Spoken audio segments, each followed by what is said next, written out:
In this lesson, we'll wrap up this course by discussing some habits of successful sketchers. Alright, so I've got the Lesson 10 Begin file open in front of me. If you want to follow along, feel free to open that up. Now, in this course, we've looked at several different methods for creating concept sketches for a variety of different types of projects. But ultimately, the things you need to know in order to be successful as a sketcher, I've kind of sprinkled a few of those in along the way. But the first thing I want to make sure you understand is that ideas start on paper, not in the computer. Now, just because of our form of delivery here at Digital Tutors, I work quite a bit in Photoshop creating concept sketches. But inside of Photoshop, it's really easy to get distracted by all of this up here, all this over here, and all this over here.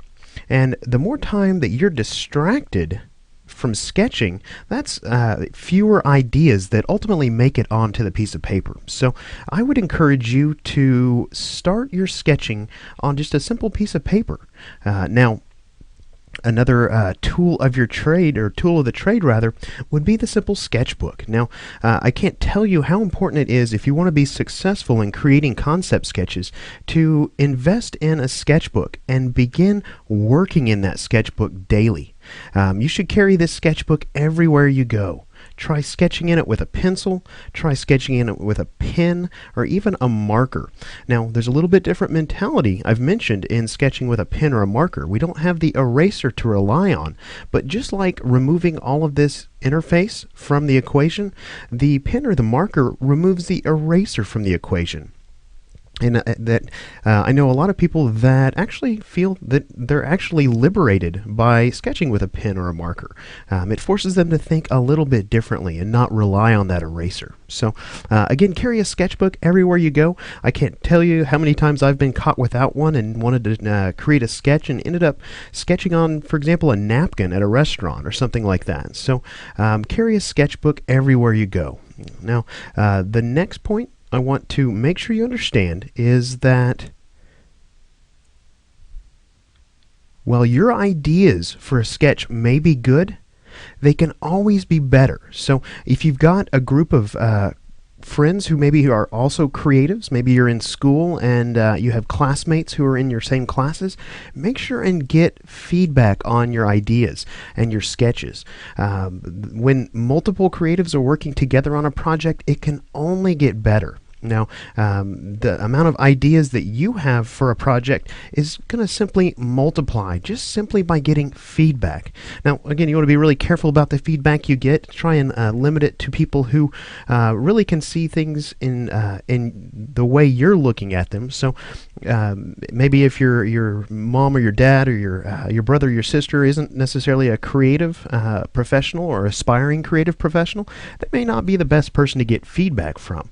But if you have classmates or coworkers who do the same thing you do, that would be perfect. So get feedback on your sketches.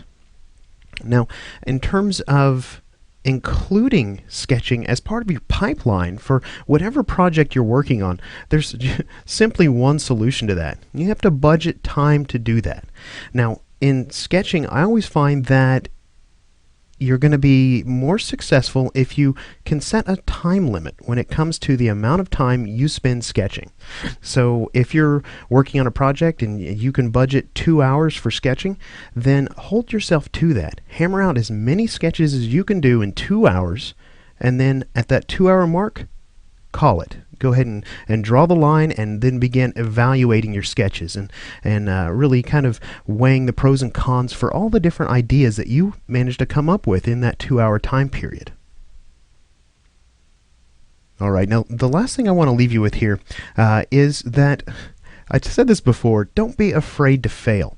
Remember, if you're just starting sketching, or if this is something that's relatively new to you, it's going to feel uncomfortable. It's going to feel like you're putting a shoe on that's too small for your foot. And you're going to want to judge the sketches that you create. And that's one thing you just can't do. You can't judge the sketches you create. Sketching, again, there is no bad sketch. There's only ideas when it comes to sketching. So don't be afraid to to fail. Experiment, try things with sketches that would have a high risk factor built into them if you were trying to execute that as a final piece. Again, remember, it's just a sketch. Don't be afraid to fail. Now, this is going to actually bring us to the conclusion of this beginner's guide to concept sketching. Now from here, if you want to learn more about how concept sketching can be used as part of a project, Digital Tutors has several different training courses that you can go through at this point. A good place to start would be getting started with digital painting in Photoshop. In this course, we go through the process of creating a digital painting of a creature from a concept sketch. After that, you could go through capturing the essence of a character in Photoshop. In that course, we learn how to capture the distinguishing characteristics of a character beginning with a concept sketch.